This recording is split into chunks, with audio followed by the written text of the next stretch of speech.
పుదుచ్చేరిలోని వివిధ శాఖల్లో పనిచేస్తున్న యానాంకు చెందిన ఎంటీఎస్ ఉద్యోగులను యానాంకు బదిలీ చేస్తూ ప్రభుత్వం ఉత్తర్వులు జారీ చేసింది. పుదుచ్చేరిలోని వివిధ శాఖల్లో పనిచేస్తున్న యానాంకు చెందిన ఎంటీఎస్ ఉద్యోగులను యానాంకు బదిలీ చేస్తూ ప్రభుత్వం ఉత్తర్వులు జారీ చేసింది. వీరిలో 12 మంది రెగ్యులర్ బదిలీ కాగా మరో 13 మంది సర్వీసెస్ బదిలీ చేయడం జరిగింది. ఈ సందర్భంగా వీరు పుదుచ్చేరి ప్రభుత్వ ఢిల్లీ ప్రత్యేక ప్రతినిధి మల్లాడి కృష్ణారావును కలిసి ఘనంగా సత్కరించారు. గతంలో వీరు యానాంలోని వివిధ శాఖల్లో డైలీ రేటర్గా ఉద్యోగులుగా పనిచేస్తారు. గత 5 సంవత్సరాలుగా వీరిని రెగ్యులర్ చేయడానికి పుదుచ్చేరి ప్రభుత్వ ఢిల్లీ ప్రత్యేక ప్రతినిధి మల్లాడి కృష్ణారావు ప్రభుత్వ దృష్టికి తీసుకువెళ్లి గత కొన్ని నెలలుగా రెగ్యులర్ చేయించారు. అయితే 25 మందిని పుదుచ్చేరిలో వేయటంతో కుటుంబ సభ్యులతో తీవ్ర ఇబ్బందులు ఎదుర్కొన్నారు. దీంతో ఈ అంశం మల్లాడి సీఎం దృష్టికి తీసుకువెళ్లడంతో గత 2 రోజులుగా ఢిల్లీ ప్రతినిధి మల్లాడి సీఎం రంగస్వామితో చర్చించిన అనంతరం శుక్రవారం సాయంత్రం బదిలీ ఉత్తర్వులు జారీ చేయించారు.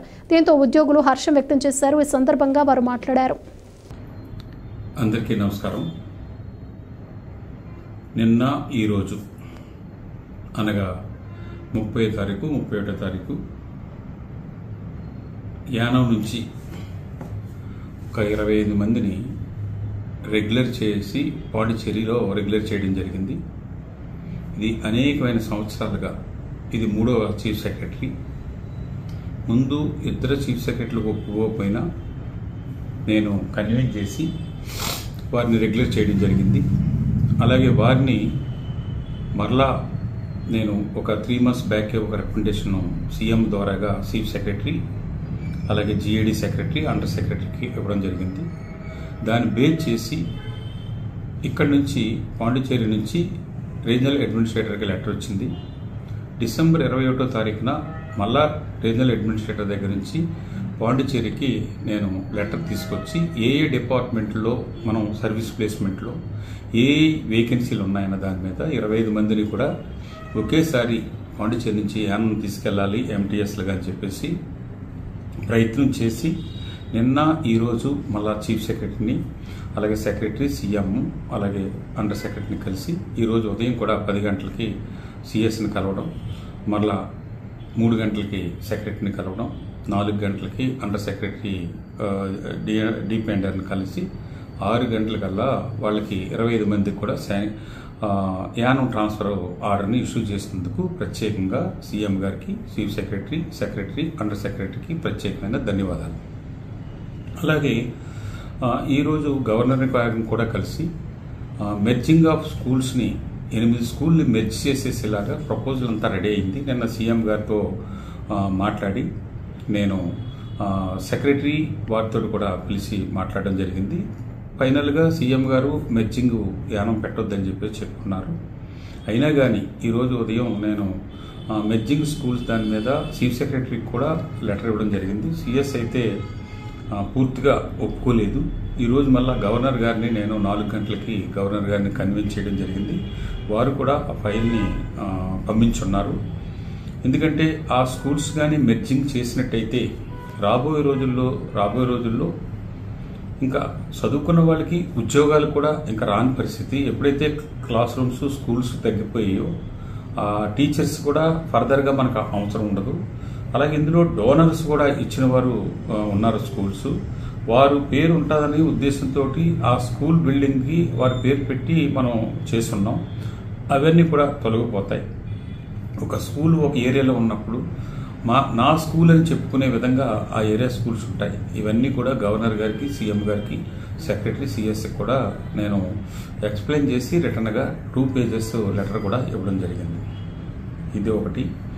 అలాగే ఈరోజు గవర్నర్ గారితో ఓఎన్జీసీ మనీ రాని వాళ్ళు, అప్లై చేసిన వాళ్ళు ఇంకా వయసు ఎక్కువను, వివిధ జీతాలు లేకుండా పనిచేస్తున్న వాళ్ళకను ఇలాంటి వాళ్ళ ఇష్యూ మీద ఈవేళ సీనియర్నేమో సీఎం గారికి, ఈరోజేమో మినిస్టర్కి, ఫిషరీస్ సెక్రటరీ అండ్ గవర్నర్ దృష్టికి కూడా తీసుకెళ్ళి నేను ఒక 10 days లోపల ఎవరైతే అప్లై చేస్తున్నారో వాళ్ళకి ఆధార్ కార్డులో 65 సంవత్సరాలు నిండిపోయని తీసేశారో రేషన్ కార్డులోను అలాగే ఓటు ఐడి కార్డులో ఉన్న ఏజ్ని తీసుకుని ఇది కానీ అందులో 2 అడ్లలో తక్కువ ఉండుంటే ఎప్పుడు 28/1/2022 అనగా 3 సంవత్సరాల క్రితం ముందుకి 65కి లోపు ఉంటే వారిని కన్సిడర్ చేయండి.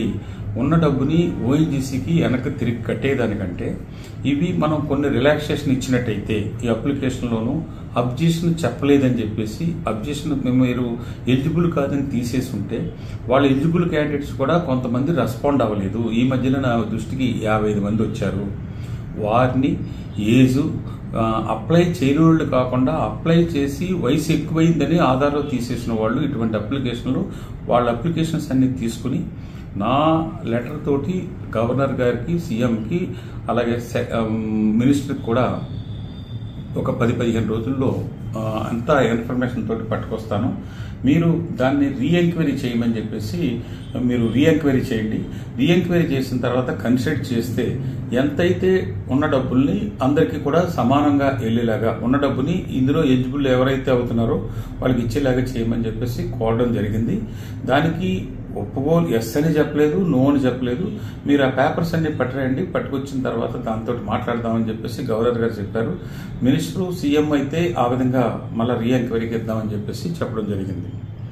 ఇవే కాకుండా యానాంకిలో ముఖ్యంగా దర్యాలతిప్ప, అలాగే మెట్టకూరు ఎస్సీ కాంపోనెంట్లో సంబంధించిన 1,75,00,000 రూపాయలు డిసెంబర్ 3వ తారీఖున ఒక లెటర్ ఇవ్వడం జరిగింది. దాంతో ఆ లెటర్ సీఎం గారు, మినిస్టర్ కూడా అప్రూవ్ చేసి దాని ఎస్టిమేట్స్ అన్ని కూడా ఇమ్మని చెప్పుకున్నారు. ఈరోజు నేను సెక్రటరీ మొత్తంని, అలాగే డైరెక్టర్ని, సీఎం గారు రికమెండేషన్ తోటి ఆ డబ్బులు కూడా ఇమీడియట్గా శాంక్షన్స్ ఇవ్వమని చెప్పేసి చెప్పాం. తప్పనిసరిగా ఫిబ్రవరి నెలలో ఇస్తానని చెప్పి చెప్పుకున్నారు. అలాగే ఆదిరావిడ సెక్రటరీ తోటి, ఆదిరావిడ డైరెక్టర్ తోటి కూడా నేను ఈరోజు వెళ్ళి కలిసి మాట్లాడడం జరిగింది. ఎల్జీ గారితో కూడా మాట్లాడడం జరిగింది. హౌసింగ్ స్కీమ్స్కి రీసెంట్గా గవర్నమెంట్ పాండిచేరి స్టేట్ మనీ నుంచి, బడ్జెట్ నుంచి ఇటు ఎస్సీసీకి కానీ అలాగే ఇతర క్యాస్ట్ వారికి కానీ హౌసింగ్ స్కీమ్కి మనీ కొంచెం పెంచి ఇచ్చేలాగా చేశారు. దానికి గవర్నమెంట్ ఆఫ్ ఇండియా డబ్బులు ఇంకా రిలీజ్ చేయడానికి ప్రాసెస్ అంతా కూడా ఇంకా కంప్లీట్ అవ్వలేదు. ఈ ఫిబ్రవరి 15వ తారీఖు కల్లా వీరు ఇక్కడ state level committee chief secretary ఆధ్వర్యంలో అప్రూవ్ చేసిన తర్వాత దాన్ని అప్లోడ్ చేసిన తర్వాత డబ్బులు వస్తాయని చెప్పి చెప్పుకున్నారు. ఆ డబ్బులు ఇప్పుడు రావడానికి అవకాశం లేదు. ఏప్రిల్ వరకు అవకాశం లేదు. కాబట్టి ఫస్ట్ పాండిచేరి బడ్జెట్ నుంచి ఇచ్చే మనీని ఇవ్వాలని చెప్పేసి చెప్పడం జరిగింది. దానికి ఇట్లు ఈ సీఎం కానీ అలాగే సెక్రటరీ కానీ వీళ్ళందరూ కూడా ఒప్పుకున్నారు. ఆ విషయాన్ని కూడా నేను ఎల్జీ తోటి, సీఎం తోటి, అంత కన్సల్ట్ సెక్రటరీ, డైరెక్టర్ గారితో కూడా మాట్లాడడం జరిగింది.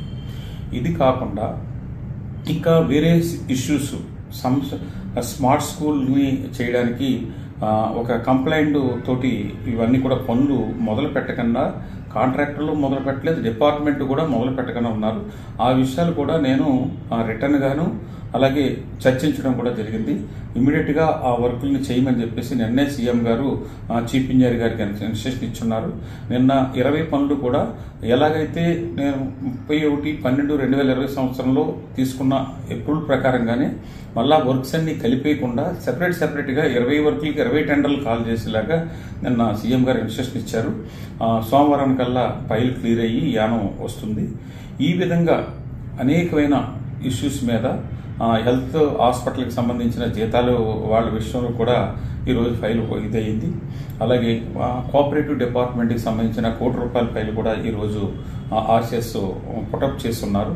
ఈ 2 రోజులు దగ్గరగా 32 మంది ఆఫీసర్స్ని, సీఎం గారిని, అలాగే పీడబ్ల్యూ మినిస్టర్ని, ఇంకా నేను అగ్రికల్చర్ మినిస్టర్ని, ఎల్జీని అందరినీ కూడా చూడడం జరిగింది.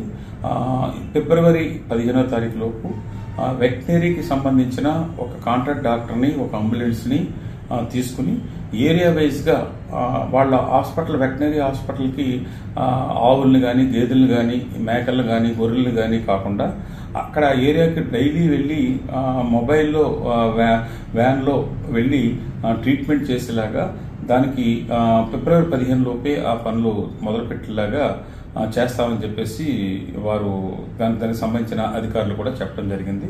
మిగతా పాత పెండింగ్ ఉన్న మ్యారేజ్ చేసుకున్న వాళ్ళకి ఇవ్వాల్సిన డబ్బులు కానీ, చనిపోయిన వాళ్ళకి ఇవ్వాల్సిన డబ్బులు కానీ, అలాగే ఒక ఆడపిల్ల పుట్టితే ఇచ్చే డబ్బులు కానీ ఇవన్నీ కూడా ఈ ఫిబ్రవరి నెలాఖరులోపు పాతయన్నీ కూడా సెటిల్ చేస్తామని చెప్పేసి అధికారులు చెప్పడం జరిగింది.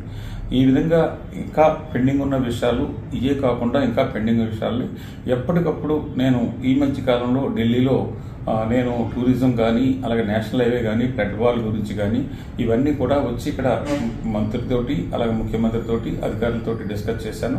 రాబోయే మళ్ళా ఇంకొక వారం 10 రోజుల్లో మళ్ళీ వచ్చి మిగతా విషయాలన్నీ కూడా ఎప్పటికప్పుడు చర్చిస్తూ సమస్యలను సాల్వ్ చేయడానికి నా సాయశక్తిలో ప్రయత్నం చేస్తానని మీ కృష్ణారావు గారు తెలియజేస్తూ ఉన్నాను.